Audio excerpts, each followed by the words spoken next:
السلام علیکم ورحمت الله و برکاته. فرارسیدن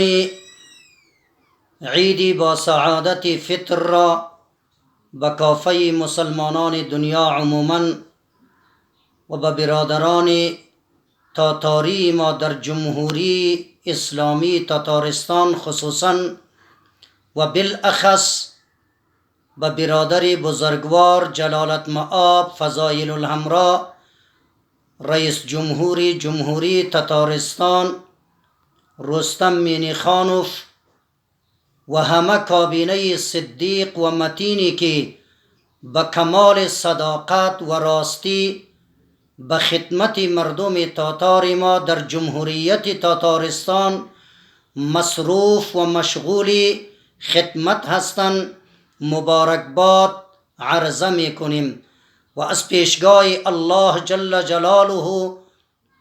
ترقیات مزید شما را مسئلت نموده و به تمام عرصه های زندگی رشد و ترقی شما را آرزومند هستیم. السلام علیکم و رحمت الله و برکاته.